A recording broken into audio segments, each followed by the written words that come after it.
Allahu Akbar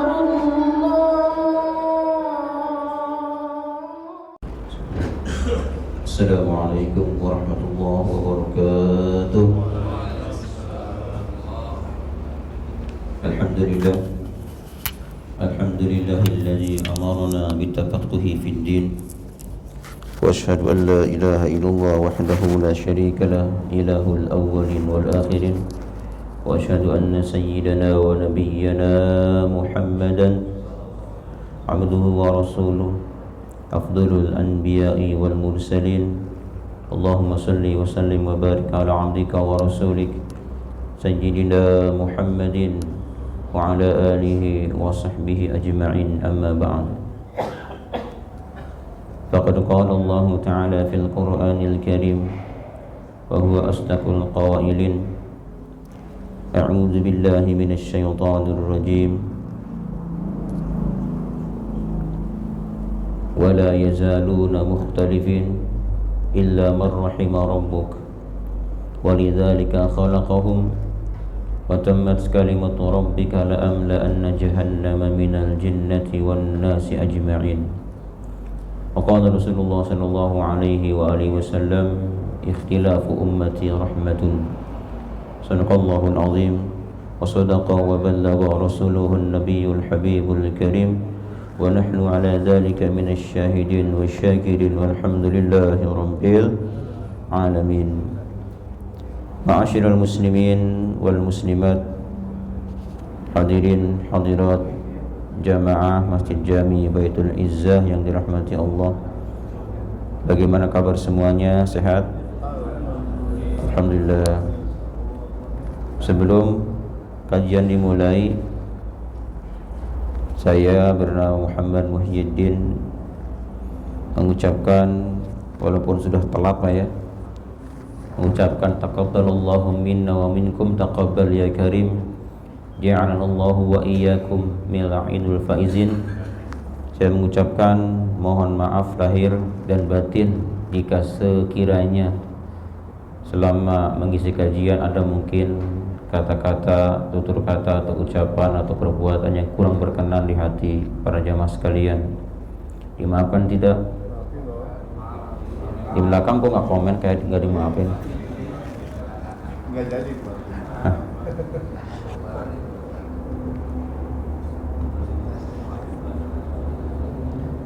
Insyaallah saya yakin jamaah Baitul Izzah semuanya hatinya bersih, salah insyaallah. Sekecil dosa apapun insyaallah dimaafkan ya. Jamaah rahimakumullah, mestinya kajian pagi hari ini meneruskan kajian tentang bab warid. Namun karena ada permintaan khusus bahwa pagi hari ini kajiannya adalah wajibkah kita bermazhab. Sudah masuk bocorannya? Apa bab warid apa ini? Wajibkah kita bermazhab? Mungkin karena ada itu, kita pernah mendengar di satu sebaran video ada mazhab Soekarno katanya.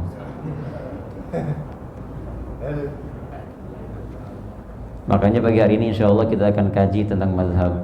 Ya walaupun kita sering melihat YouTube ya, di YouTube di medsos ada para ulama-ulama yang membahas tentang masalah ini. Tapi tidak apalah, kita akan bahas tentang wajibkah hukumnya bermazhab. Namun sebelumnya kita akan coba mengenali makna mazhab, kata mazhab dan maknanya. Mazhab kalau kita lihat ini adalah bisa disebut dengan masdar mimi atau isim zaman atau isim makan, sama semuanya, ada 3 mazhab itu. Dan sumber katanya adalah zahaba, zal, ha dan ba, zahaba. Zahaba yazhabu zihaban wa mazhaban, fahuwa zahibun wa zaka madhubun, izhab la tazhab mazhabun mazhabun. Jadi 3, ada masdar mimi, ada isim zaman, ada isim makan. Makna zahaba adalah jalan. Jadi arti mazhab adalah jalan. Sebagian mengartikan dengan metode atau cara mazhab itu.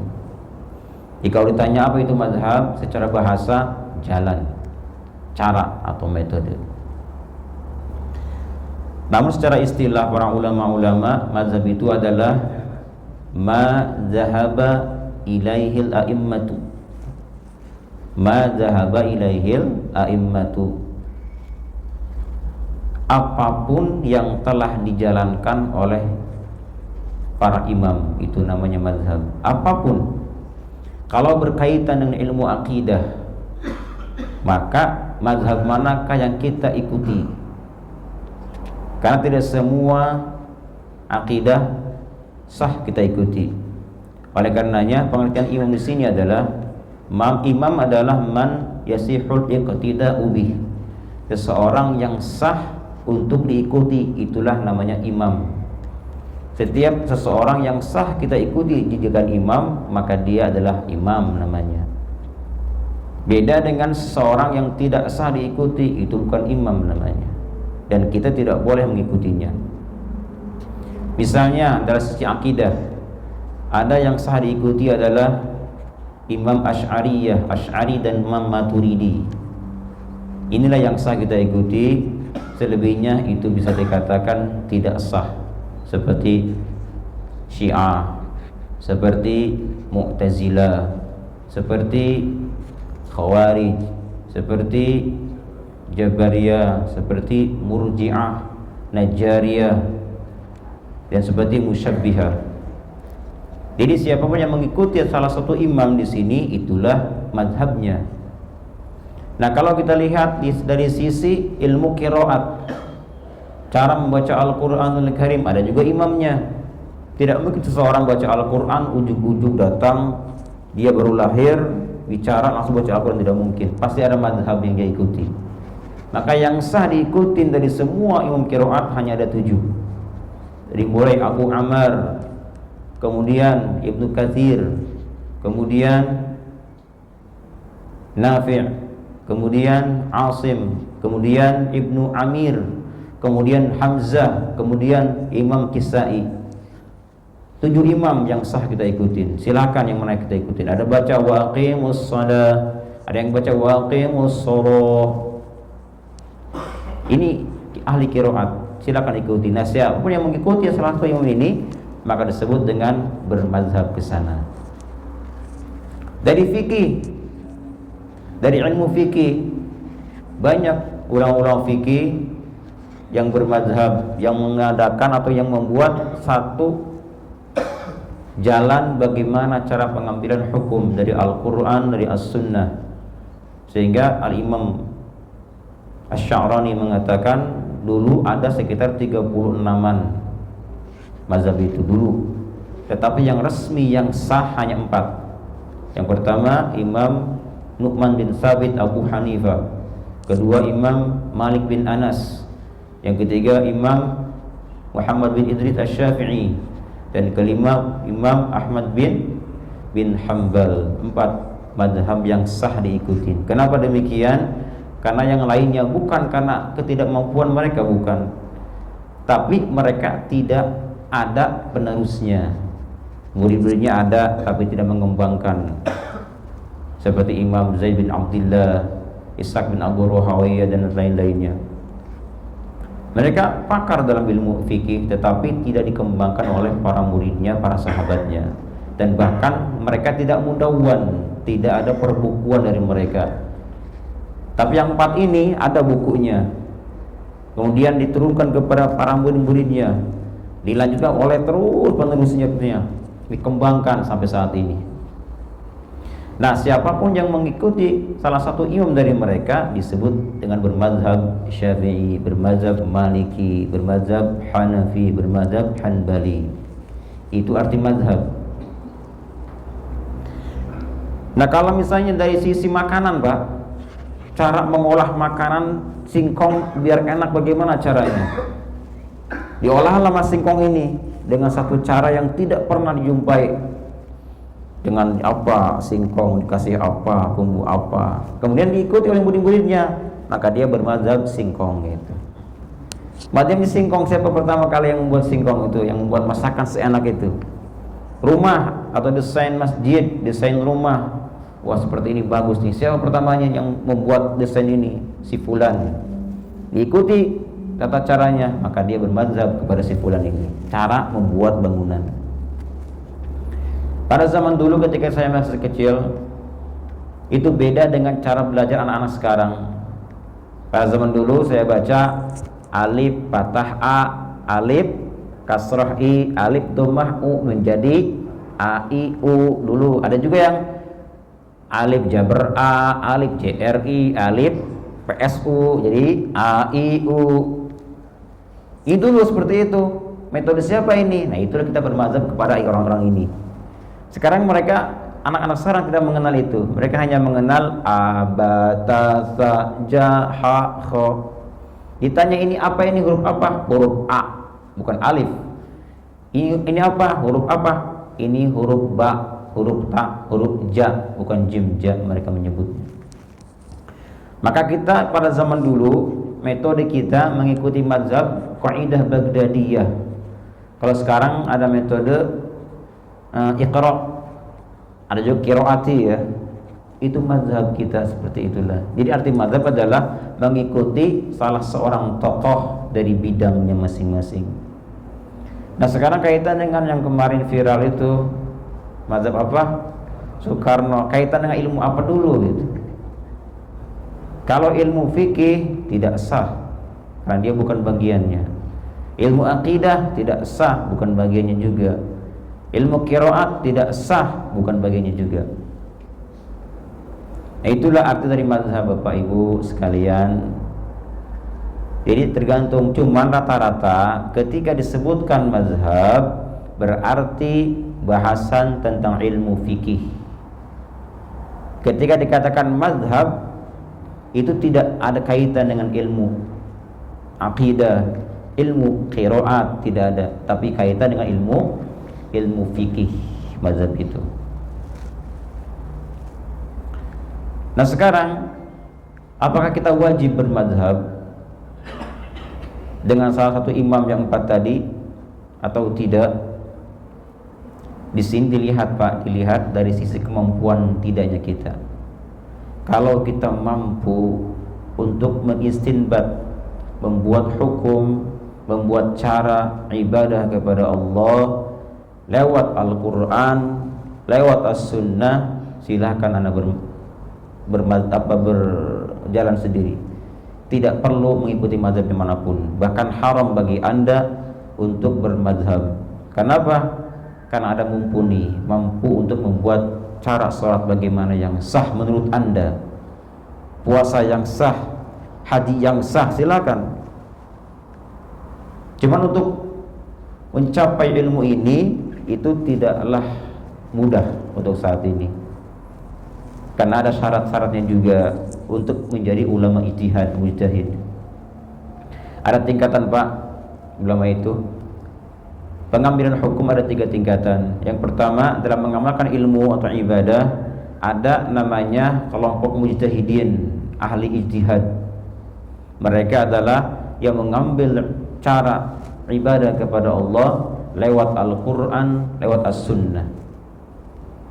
Ketika mereka tidak mendapatkan keduanya, mereka mengambil dari jalan qiyas. Jika mampu, silakan buat sendiri. Satu, namanya ijtihad. Nah, 4 imam ini dari Abu Hanifah, Maliki, Syafi'i dan Hanbali, mereka itu ahli ijtihad. Bisa mengambil hukum, bisa membuat cara bagaimana ibadah kepada Allah. Dengan apa? Dengan kemampuan mereka. Dan syarat untuk menjadi ahli ijtihad itu tidak mudah juga. Yang pertama, kita harus faham nas Al-Quran dan As-Sunnah. Al-Quran harus hafal kalau bisa. Kalau tidak bisa, hafal yang berkaitan dengan ibadah dia. Yang kedua, hafal dengan As-Sunnah, hadis Nabi SAW. Mana yang sahih, mana yang dhaif, mana yang hasan, harus paham kita. Jangan katanya Pak, ini sahih kata Bukhari, Kata Bukhari ini, bukan kata kita. Kalau alim mujtahid yang seperti itu, ini sahih, ini dhaif, ini hasan. Dari mana pengambilan? Kita lihat dari sanadnya, dari perawinya, dari lafaz hadisnya. Itu namanya mujtahid. Kalau kita masih mengambil keputusan pendapat ini sahih, dhaif dan lain-lainnya, tapi bukan dari, tidak berpegang kepada Bukhari, Muslim sendiri, itu baru mujtahid namanya. Sepanjang kita masih belum bisa seperti itu, maka kita tidak sah menjadi ahli mujtahid. Yang pertama. Yang kedua, syaratnya jadi ahli mujtahid adalah harus aliman bilisanil Arab, harus mengetahui dengan lisanul Arab, ilmu nahwu harus bisa, ilmu sorof, ilmu ma'ani, ilmu bayan, ilmu mantik. Bisa Pak? Saya aja tidak terlalu mahir itu, susah. Nah, kalau tidak bisa, tidak sah menjadi mujtahid. Tidak sah kita mengambil cara ibadah lewat Al-Quran dan As-Sunnah. Dan yang ketiga adalah an yakuna aliman bi'ilmi usul al-fiqih, harus mengetahui ilmu usul fikih. Tiga syarat sudah terpenuhi, kita sudah bisa memahami Al-Quran, As-Sunnah, kemudian faham ilmu lisanul Arab.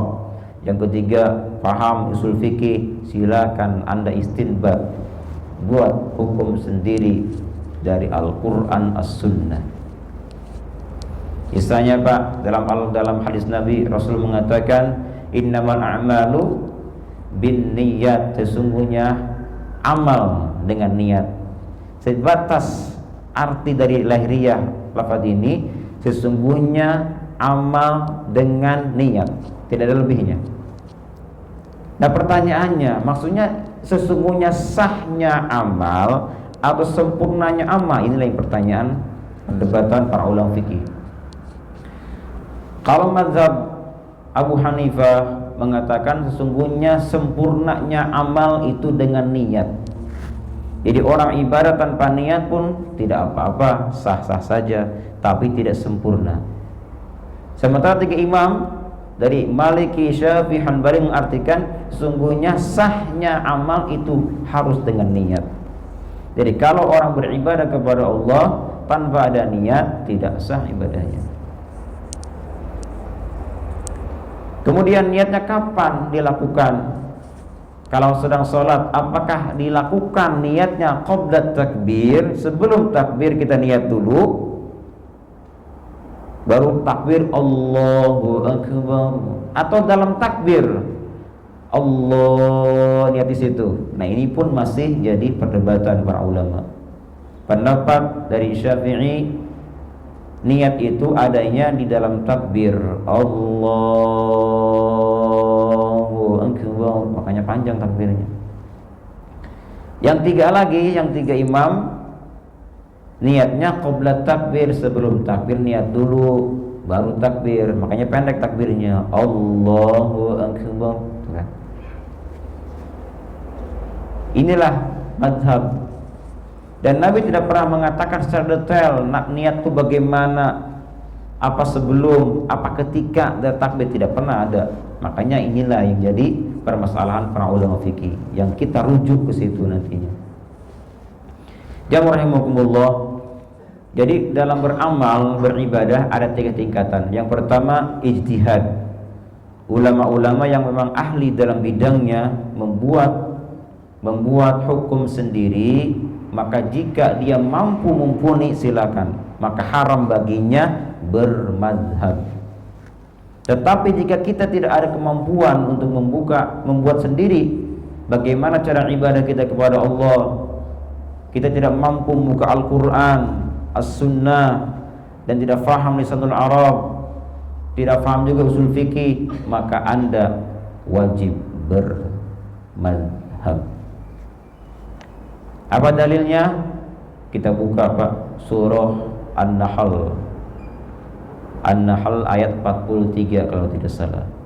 An-Nahl 43, kemudian Al-Anbiya ayat ke-7, kemudian An-Nisa 83, kemudian Al-Isra ayat 71. Di antaranya apa? Kalau kita buka Al-Anbiya dan An-Nahl, isinya sama. Di situ Allah berfirman, "Fas'alu ahla dzikri in kuntum la ta'lamun." Ini dalil kita bermadzhab. Dan ini banyak dibuka dalam kitab-kitab fikih seperti kitab I'anah, kitab Bulughul Maram, syarahnya banyak ini. Bahwa dalil bermadzhab adalah fas'alu ahla dzikri in kuntum la ta'lamun.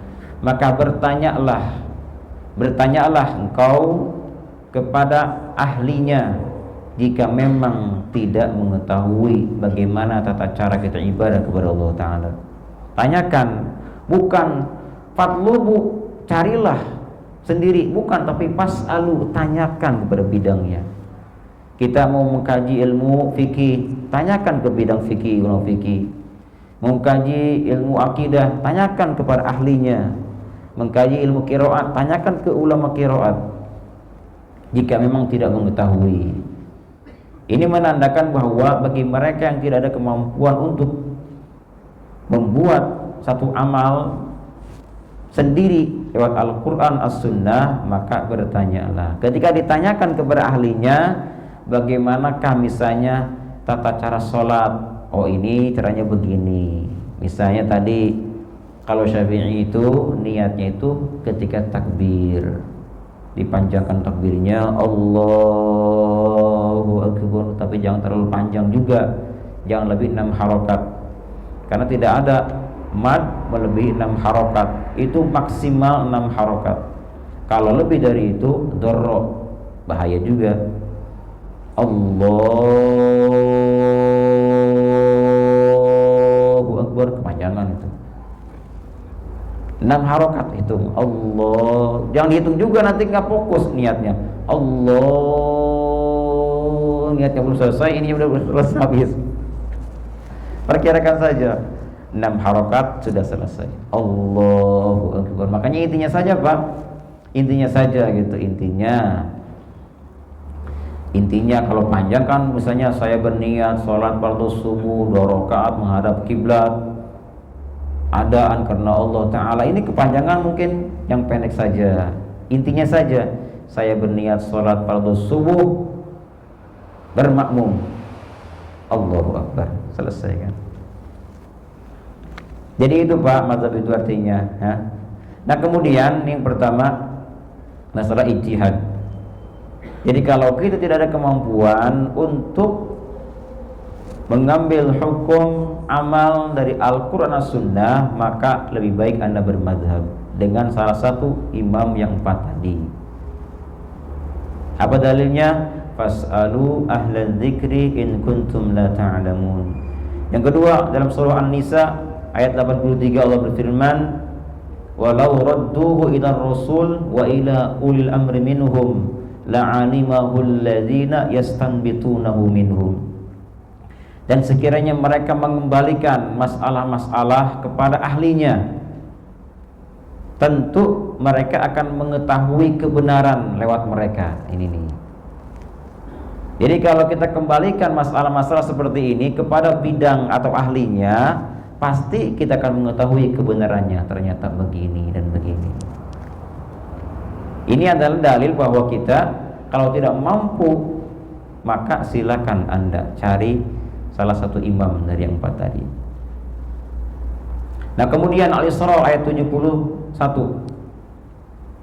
Allah berfirman di situ, yauma nad'u kulla unasim bi imamihim.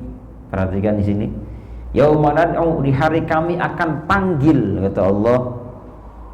Di hari kami akan panggil siapa? Kulla unasin, setiap jamaah, setiap kelompok, setiap umat. Lewat siapa? Bi imamihim, lewat imamnya. Nah, imam di sini kan maknanya luas. Bisa Al-Qur'an, bisa kitab amal. Nah, dalam kitab Al-Qurtubi, tafsir Al-Qurtubi, di antara tafsir imam di sini adalah imam mazhab yang 4. Jadi ini dalil tentang anjuran bagi kita untuk bermazhab kalau memang kita tidak mampu untuknya. Yang pertama ya Pak ya, jadi hukumnya bermazhab tergantung kitanya. Kalau kita tidak mumpuni, maka Anda harus bermazhab. Kalau mumpuni, haram bermazhab. Dan sebetulnya Pak, banyak dari ulama-ulama terkemuka yang masyhur dari ilmu hadisnya, ilmu fikihnya, mereka bermazhab rata-rata. Al-Bukhari, kenal Bukhari? Muslim kenal? Bermazhab Syafi'i. Tirmidzi, An-Nasa'i, Al-Baihaqi, As-Suyuti, Ibnu Hajar Al-Asqalani itu bermazhab Syafi'i semuanya. Nah kita siapa gitu? Dan mazhab. Kemudian dari sisi ulama-ulama yang lainnya, seperti ulama-ulama tafsir, Ibnu Katsir, Syafi'i, Al-Qurtubi, Maliki. Di rata-rata semua imam yang dahulu itu mereka bermazhab dengan satu imam. Tidak ada yang tidak bermazhab. Padahal mereka mampu untuk membuat sendiri. Tapi kenapa mereka sampai bermazhab? Karena cara imam yang diikuti olehnya itu sama dengan cara dia. Ketika mereka ingin membuat satu jalan ibadah kepada Allah Ta'ala, ternyata sama seperti imam yang diikutinya. Misalnya As-Suyuti, dia pernah ditanya bahwa engkau mumpuni dalam membuat mazhab sendiri, tapi kenapa Anda bermadzhab Syafi'i? Beliau menjawab, karena caranya Syafi'i itu sama seperti caraku membuat hukum. Akhirnya saya pun tidak usah bermazhab lah, ikuti aja beliau. Itu namanya ittiba, Pak, ittiba. Jadi pertama ijtihad, jadi hanya didapati oleh orang-orang yang memang mampu untuk membuat amaliyah dari Al-Quran Sunnah. Yang kedua ada namanya ittiba. Ittiba artinya adalah qabulu qaulil qail wa anta tadri min aina ma'khadahu. Itu ittiba namanya. Qabulu qaulil qail, menerima pendapat satu imam. Wa anta, sementara Anda tadri min aina ma'khadahu, Anda mengetahui di mana sumber pengambilannya. Itu namanya ittiba. Misalnya ketika seorang mengatakan, imam saya mengatakan ini begini, ini begitu, dia tahu sumbernya. Oh ini ada sumbernya di Al-Quran, As-Sunnah. Itu namanya ittiba. Ya, jadi kalau kita berpuasa misalnya, atau ibadah, sholat misalnya, sholat itu harus baca Fatihah. Apa dalilnya? Oh dalilnya ini. Itu namanya ittiba, Pak. Ittiba. Jadi kita ibadah ini tidak serta-merta tidak ada bukti dalilnya, harus ada dalilnya. Ada sujud, apa dalilnya? Ada ruku, apa dalilnya? Ada salam, apa dalilnya? Semua ada dalilnya. Itu namanya ittiba. Kita bermadzhab Syafi'i misalnya, dan kita tahu sumber-sumbernya di mana pengambilannya. Itu ittiba. Ittiba dan ijtihad itu mahmud, terpuji. Tapi yang ketiga adalah taklid. Taklid artinya qabulu qaulil qail wa anta la tadri min aina ma'khadha. Menerima pendapat imam tetapi Anda tidak mengetahui di mana sumbernya gitu. Itu namanya taklid. Kalau taklid dalam masalah fikih masih sah-sah saja, Pak. Sah, silakan. Kayaknya banyak orang-orang juga yang tidak paham tentang masalah dalil-dalil, tidak paham Al-Quran, tidak paham As-Sunnah, dia hanya paham kata fulan. Misalnya ruku itu begini, kita nggak tahu dalilnya bagaimana, dipraktekkan begini ruku itu, ikuti sama dia. Kemudian sujud begini misalnya, tak tahu dalilnya. Nah ini sah-sah saja kalau dalam masalah ilmu fikih. Tetapi kalau dari ilmu akidah ditanya, Anda iman kepada Allah? Iman. Bagaimana Anda kenal kepada Allah? Ya ikuti bapak saya gitu. Misalnya dia nggak tahu dalilnya bagaimana Allah itu. Nah ulama-ulama berbeda pendapat tentang taklid masalah iman atau akidah. Sebagian mengatakan tidak sah imannya. Tidak sah imannya, dia masih termasuk golongan kafir, naudzubillah. Ini keras nih. Orang yang iman taklid, maka tidak sah imannya, tetap termasuk golongan kafir, naudzubillah. Ada yang mengatakan sah-sah saja gitu. Yang ketiga ada pertengahan. Kalau dia mampu membuat dalilnya atau mencari dalilnya, maka dia harus mencari dalilnya agar dia paham tentang akidah. Tapi jika dia tidak mampu, mungkin karena kesibukan, maka sah-sah saja imannya. Jazakumullah. Jadi masalah taklid adalah mengambil pendapat seorang imam dan kita tidak mengetahui di mana sumbernya.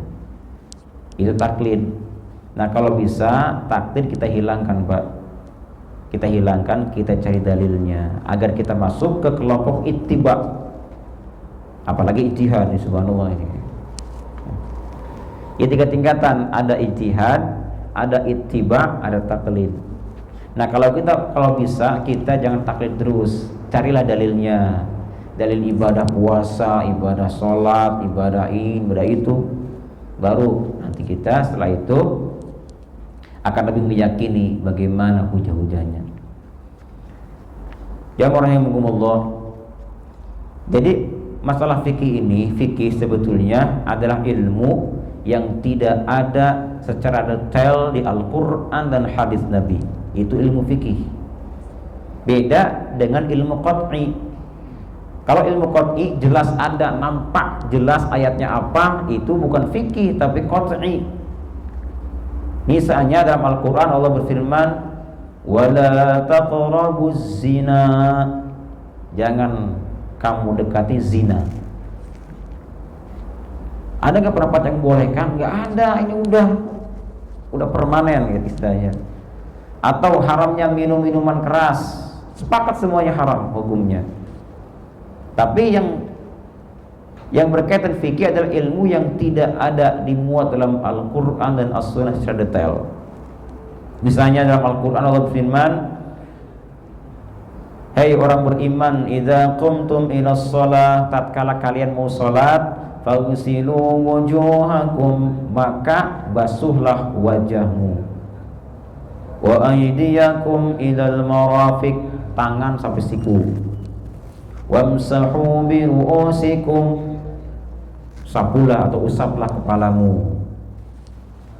Yang terakhir, warjulakum idal ka'bain, dan juga basuhlah kedua kakimu sampai mata kaki. Nah, di sini ada satu bahasan tentang masalah mengusap kepala, Pak. Di Al-Qur'an diterangkan usap kepala, bagaimana cara mengusapnya? Bagaimana cara mengusap kepala? Kalau kita hanya ngambil Al-Quran, bagaimana cara apa begini doang? Apa ambil segini? Bagaimana? Kita tidak tahu. Ambil hadisnya. Nah, hadisnya ada tiga hadis tentang masalah ini. Pertama, Nabi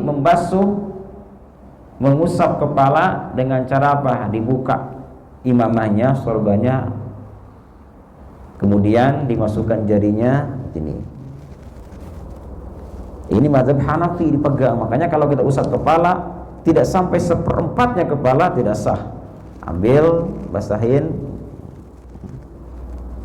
tutup lagi. Imam Syafi'i tidak seperti itu. Ada hadis kedua adalah Nabi mengusap kepala dengan cara bagaimana? Dengan cara basahin tangan. Nah, kemudian diusap sorbannya. Sorban Nabi diusap. Nah, kemudian ada bagian rambut yang terusap oleh tangan Nabi. Inilah mazhab Syafi'i.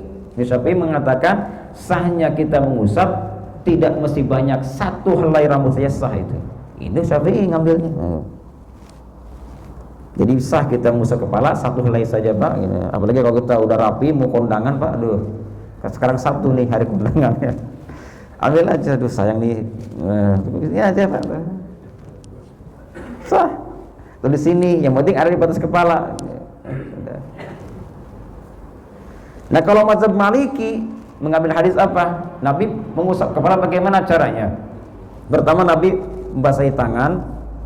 Nah, kemudian menyapu tangan ke belakang, terus dibalikan ke depan, terus diusap telinganya.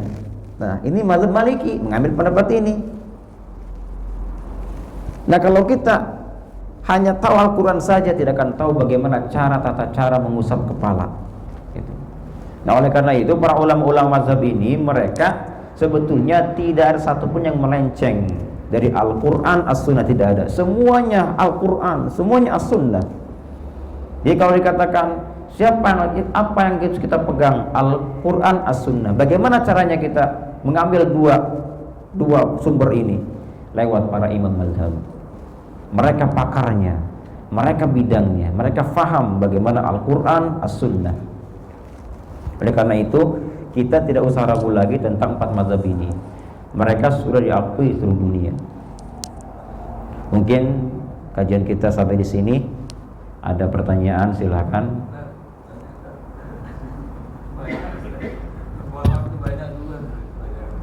Pertama, assalamualaikum warahmatullahi wabarakatuh. Waalaikumsalam. Dulu saya belajar, kan kita belajar itu kalau dhahaba itu juga pergi, ya kan?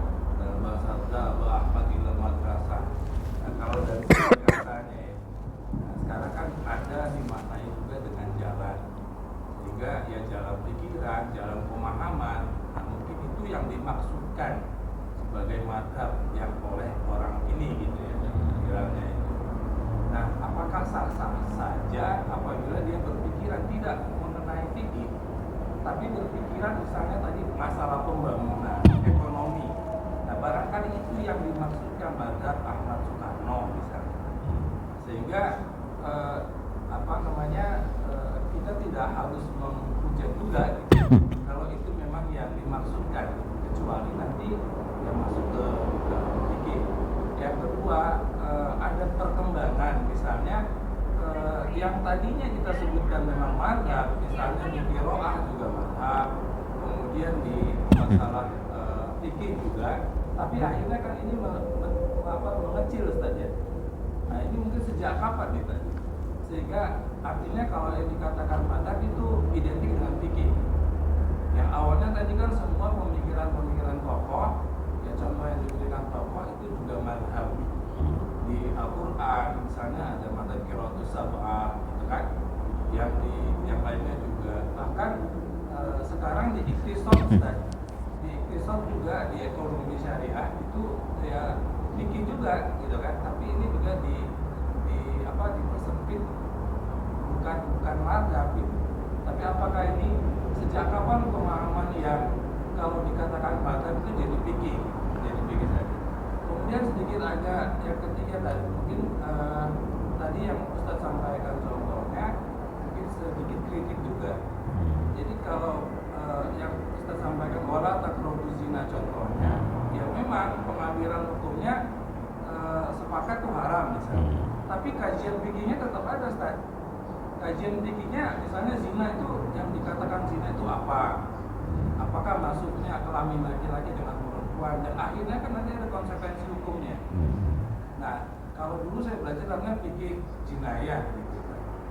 Nah, kemudian yang keempat, ini agak sedikit keliru kadang-kadang kita ketika tidak bisa membedakan antara ilmu fikih dengan di ilmu akidah gitu. Karena yang selalu kalau saya pahami itu kadang-kadang kita ngomongin fikih juga, masalah akidah kan yang disampaikan ibadah ya saja. Ya keyakinan kadang-kadang ini tidak bisa membedakan. Sementara fikih itu ada fikih ibadah dan fikih muamalah secara umum. Bahkan turunannya juga banyak kan. Fikih jinayah, fikih munakahat gitu kan. Nah, ini kadang-kadang tidak bisa membedakan antara ilmu fikih yang dimaksud fikih ibadah dengan akidah. Nah, kira-kira ini gimana? Terima kasih. Assalamualaikum warahmatullahi wabarakatuh. Waalaikumsalam warahmatullahi wabarakatuh. Jadi istilah mazhab itu sudah terjadi pada zaman dulu, pada zaman ketika mereka membuat ilmu atau mazhab, itu sudah namanya mazhab dari zaman dulu. Jadi istilah mazhab ini sebetulnya itu khusus untuk kalangan fikih, ilmu fikih, khusus untuk ilmu fikih. Nah, kalau ilmu akidah itu mereka tidak mengartikan atau menyebut dengan istilah mazhab, tapi firqah ini, firqah itu. Seperti ada hadis yang mengatakan umat Yahudi akan dipecah menjadi 71 firqah. Kemudian umat Nasrani akan dipecah menjadi 72 firqah. Dan umat Islam akan dipecah menjadi 73 firqah. Semua firqah di neraka kecuali satu firqah yang selamat. Ini kaitan dengan akidah, bukan fikih. Makanya kalau dikatakan kok ulama beda pendapat, ya berarti mereka neraka semua dong. Tidak, fikih bukan bagiannya, ini akidah. Yang dimaksud Nabi 73 kelompok ini adalah kaitan dengan ilmu akidah. Terus yang mana yang 73 ini? Apa kita bisa menghitungnya? Nah, dalam kitab Bughiyah Al-Murtasyidin diterangkan, jadi 73 kelompok ini itu kaitan dengan ilmu akidah. Yang pertama Syiah. Syiah itu dipecah menjadi 22 firqah. Yang kedua Khawarij. Khawarij dipecah menjadi 20 kelompok firqah. Yang ketiga Mu'tazilah. Itu pun sama, dipecah menjadi 20 firqah. Jadi berapa? Hah? 20 jadi berapa? 62. Kemudian Najjariyah, Murji'ah 5 kelompok. Berapa? 67. Najjariyah 1 2 3 kelompok. 70. Berapa? 70. Kemudian Musyabbihah 1 kelompok. Hah? Di 1. Yang terakhir apa terakhir? Murji'ah, Najjariyah, Musyabbihah, atau lagi apa? Hah? Apa? Bukan nama ibu. Nanti yang masuk ke yang itu, yang kelompok-kelompok tadi itu. Syiah 22, Khawarij 20, Mu'tazilah 20, Murji'ah 5, Najjariyah 3, Jabariyah 1, Musyabbihah 1. 72 kelompok. Yang satu siapa? Ahlus Sunnah wal Jamaah. Itu Rasul pernah menyampaikan bahwa yang satu adalah manhum ya Rasulullah. Siapakah mereka ya Rasulullah? Kata Nabi, mereka adalah yang mengikutiku dan sahabat-sahabatku. Dan Nabi mengatakan di ayat yang lainnya bahwa mereka adalah Ahlus Sunnah wal Jamaah, mengikuti Nabi dan jamaah, sahabat diikutin, kemudian tabi'in diikutin. Itulah Ahlussunnah wal Jamaah yang selamat dari itu. Nah, kalau kaitan dengan ilmu fikih tidak ada kaitan dengan ini, karena ini furu' cabang, bukan usul. Jadi kalau ilmu fikih itu furu' cabang-cabang.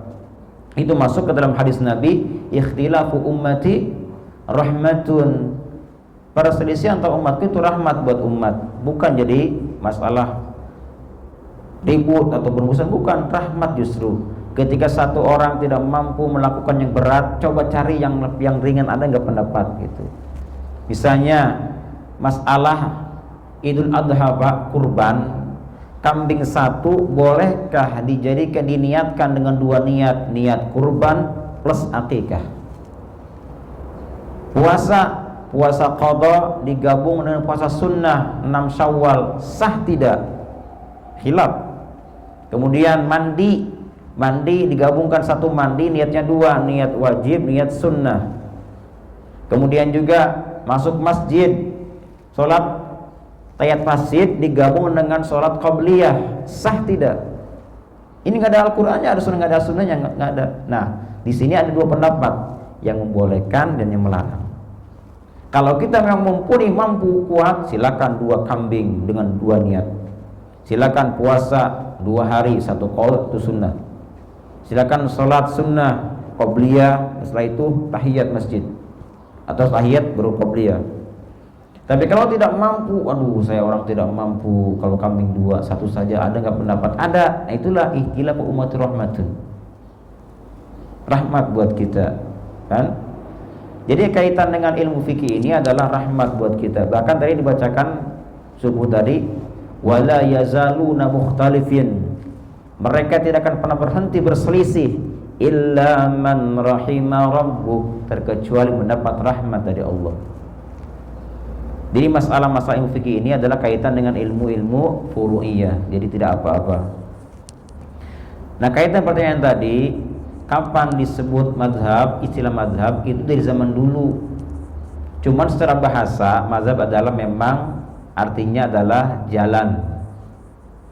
Jalan, zabtu, zahaban wa iyaban. Seperti berapa ongkos zahab iyab, pulang pergi. Kan? Jalan zahab itu. Nah, kemudian disilakan oleh ulama-ulama fikih dari mazhab itu adalah madzhaba ilaihi la'immatu, yang telah dijalankan oleh imam mazhab maksud di sini. Jadi kalau misalnya ada orang yang berkaitan dengan bukan ilmu fikih, lebih baik jangan disebut mazhab. Misalnya ada orang yang mengikuti Soekarno misalnya, jangan mazhab sebutnya, jangan, karena bukan bagian fikih itu. Silakan cari istilah yang lainnya.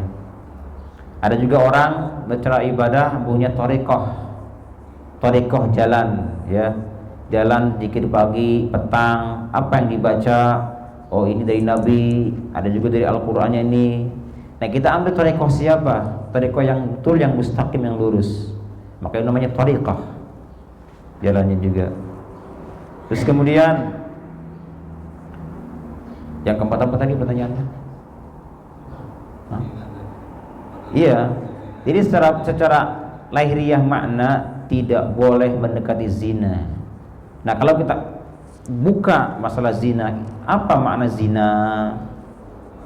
Hukumnya bagaimana? Itu fikih bagiannya. Bagaimana zina itu? Apakah kubul dengan kubul atau dengan dubur masuk? Terus kubul manusia dengan binatang apakah masuk zina juga? Nah, ini dibahas oleh ulama fikih. Intinya adalah zina di sini alat kelamin laki-laki masuk ke alat kelamin perempuan, baik kubulnya atau duburnya, itu namanya zina. Dan itu pun yang dimaksud zina adalah disengaja. Kalau tidak disengaja bukan zina namanya, Pak, tidak haram. Seperti apa contohnya? Misalnya di malam hari mati lampu misalnya, kita cari istri kita, ternyata yang kita pegang mertua misalnya nih, hai hubungan mertua. Wah, mungkin setelah selesai entah batuk atau gimana nih, kok ini ibu misalnya, kata si ibunya apa? Ini kok kamu bukan bapak? Nah, kan ini hukumnya apa zina juga maksudnya? Apa haram? Ini hukumnya syubhat. Tidak haram, tidak halal, syubhat namanya. Beda cerita. Zina di sini, maksud zina adalah kita hubungan dengan seorang perempuan yang bukan mahram. Kemudian baik kubulnya atau duburnya kita masuki secara sengaja, baru namanya zina. Sepakat semuanya haram ini. Nah, fikihnya ada tadi bahasan-bahasan itu. Ya, warahmatullah, itulah mungkin kajian kita bagi hari ini. Gak ada pertanyaan lagi? Cukup? Atau nanti aja sampai ngopi? Baiklah, kita tutup kajian kita dengan membaca doa dulu, ya. Semoga Allah Ta'ala memberikan kita kemudahan dan beramal secara istiqomah sampai ajal menjemput kita. Bismillahirrahmanirrahim. Alhamdulillahirabbil alamin. Allahumma shalli wa sallim ala sayyidina Muhammadin wa ala alihi wa sahbihi ajma'in. Amin ya rabbal alamin.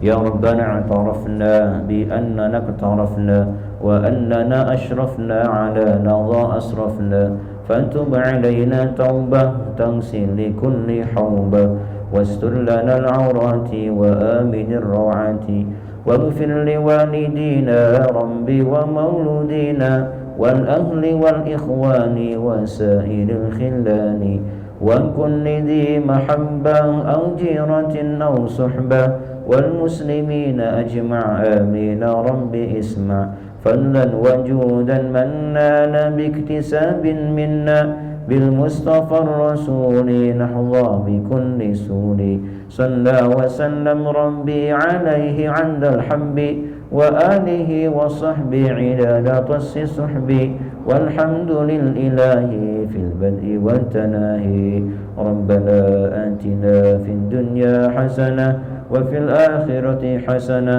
وقنا عذاب النار وصلى الله على سيدنا محمد وعلى آله وصحبه وسلم والحمد لله رب العالمين. سر الفاتحة. أعوذ بالله من الشيطان الرجيم. بسم الله الرحمن الرحيم. الحمد لله رب العالمين الرحمن الرحيم مالك يوم الدين إياك نعبد وإياك نستعين اهدنا الصراط المستقيم صراط الذين أنعمت عليهم غير المغضوب عليهم ولا الضالين آمين. سبحانك اللهم وبحمدك أشهد أن لا إله إلا أنت أستغفرك وأتوب إليك. السلام عليكم ورحمة الله وبركاته. الله